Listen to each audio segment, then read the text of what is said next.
নমস্কার সকলকে, কেমন আছো সকলে? আশা করি তোমরা সবাই ভালো আছো। আমিও খুব ভালো আছি। অনেকগুলো দিন হয়ে গেছে আমার চ্যানেলে কোনো বড় ভ্লগ আসে না, এখন মিনি ভ্লগটাই বেশি আসে, সে কিছু পার্সোনাল প্রবলেমের জন্য।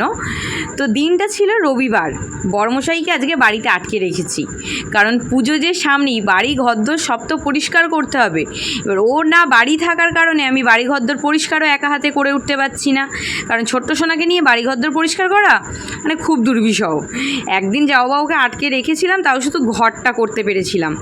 আর তো কদিন ধরেই যে বৃষ্টি হচ্ছে, ছাদে খুব শ্যাওলা জমেছে, ওই জন্য আগের দিন রাত্রে ব্লিচিং মাখিয়ে রেখেছিলাম, আর সকালবেলা উঠেই একদম পুরো ছাদটাকে ঘষে মেজে দুজন মিলে পরিষ্কার করে নিলাম। পরিষ্কার করার পর যত বাসি কাজ আছে মিটিয়ে নেওয়ার পরেই ছোট্ট সোনা দেখি ঘুম থেকে উঠে পড়েছে, আর উঠেই এই যে হাসিটা দেয়, মনটা একদম জুড়িয়ে যায়।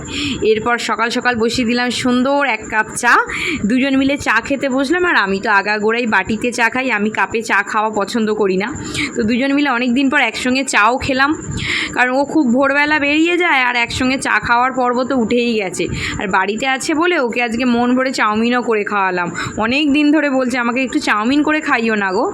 তো চাউমিন খেয়ে লেগে গেছি হেনা করতে। আর আমি এই বছরে এই একটা বার এই দুর্গাপুজোর সময়টা এলে একটু হেনা করি। দুর্গাপুজোটা জামাই ষষ্ঠীর সময় বছরে দুবার হেনা করি, সেটাই সেরে নিলাম আমি আজকে।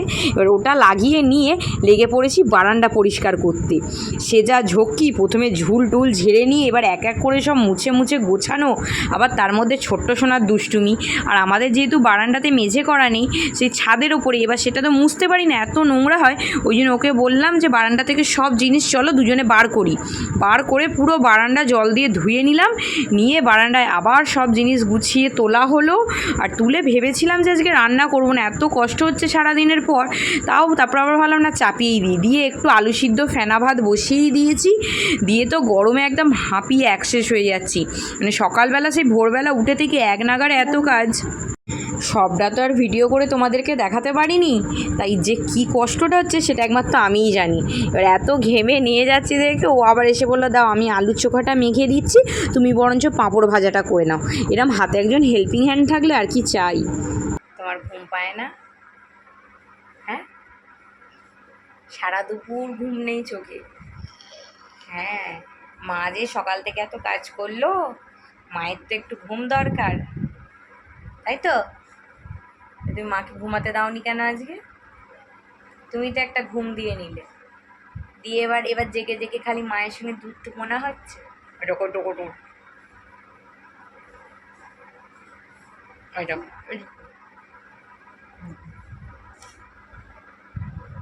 কি ধরনের দুষ্টুমি!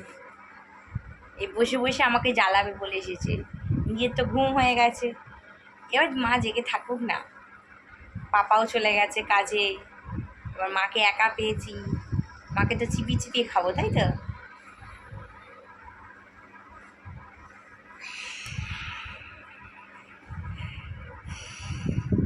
হায় হায় হায় হায় আই হাম দাও, ওরে বাবা রে, ওরে বাবা রে, টাটা করে দাও একবার, টাটা বলো, টাটা।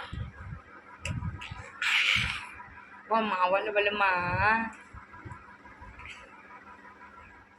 এই যে শান্ত ভদ্র চেহারাটা দেখছো, এই চেহারাটার পেছনে যে কতটা দুষ্টুমি লুকিয়ে আছে সেটা তোমরা কল্পনাও করতে পারবে না।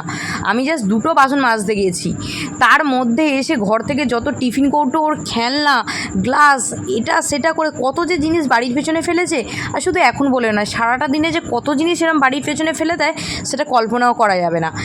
এদিকে তো জিনিসপত্র ফেলেছে, আবার ঘরের মধ্যে ঢুকে এসে এক বালতি জল এখানে উল্টে দিয়েছে, মগে করে তুলেছে আর ঢেলেছে, তুলেছে আর ঢেলেছে। একে সকালে আমি যে বারান্দা ধুয়েছি দুপুরে, সেটাই শুকোয়নি ভালোভাবে, আবার জল ঢেলে সেটাকে নোংরা করে দিয়েছে। তো ঘরে এসে 1 সেকেন্ডের মধ্যে ঘর দৌড় গুছিয়ে নিলাম, যদিও সেই 1 সেকেন্ডের কথাটাই খালি 1 সেকেন্ড, করতে যে কতক্ষণ লেগেছে আবার ঘাঁটতে তার বেশিক্ষণ সময় লাগবে না। যাই হোক, কাজটা ছেড়ে একা একা বেরিয়ে গিয়েছিলাম বাজারে। এখন যদিও একাই আসি বাজারে, ও তো আর সময় পায় না, ও গাড়ি নিয়ে বেরিয়ে যায়, আমাকে একাই দোকান বাজার ছাড়তে হয়। এখন দোকান বাজার সেরে এলাম কালীবাড়িতে, মাকে একটু নমস্কার দিয়ে বাড়ি যেতে যাই, গিয়ে দেখি দাদু আর নাতি তারা কালীবাড়িতে এসেছে। তো তাদেরকেও আবার নিয়ে নিলাম, সে তো আমাকে পেয়ে কি খুশি। ওকে নিয়ে বাড়ি আসার পর খুব জোর খিদে পেয়ে পেয়ে গিয়েছিল। একটুখানি বাদাম ভাজা আর একটুখানি পাঁপড় ভাজা করে নিয়ে খেয়ে যেন আমার শান্তি হলো। এরপর না হঠাৎই এত শরীরটা খারাপ করে গেছে, যেন চোখ খুলতে পারছি না, মুখ চোখ দেখো আমার কেমন বসে গেছে, খুব কষ্ট হচ্ছে। সারাদিন এত খাটাখাটনির পর না শরীরটা খুব খারাপ হয়ে গিয়েছিলো। মাকে খালি একবার বলেছিলাম, মা শরীরটা খুব খারাপ লাগছে জানো তো। মা কী করেছে, চিকেন কষা করেছিল, আর চিকেন কষা, রুটি, মিষ্টি সব প্যাকিং করে ওকে দিয়ে পাঠিয়ে দিয়েছে। ওদিকে ভাড়া নিয়ে গিয়েছিল, ওর হাত দিয়ে আবার রান্না করে পাঠিয়ে দিয়েছে। মায়েরা বোধহয় এরকমই হয়। তো খাবারগুলো মুখের সামনে পেয়ে তো মানে অতিরিক্ত শান্তি, কিন্তু খেতে পারিনি যদিও, সেভাবে শরীর খুব খারাপ লাগছিল। তো আজকে চলো ভিডিওটা এখানেই শেষ করি, আমরা দুজন ঘুমাতে যাই। আর আমাদের ভিডিও ভালো লেগে থাকলে অবশ্যই আমার ইউটিউব চ্যানেলটা সাবস্ক্রাইব করে দিয়ে গিয়ে পাশে থেকো। টাটা।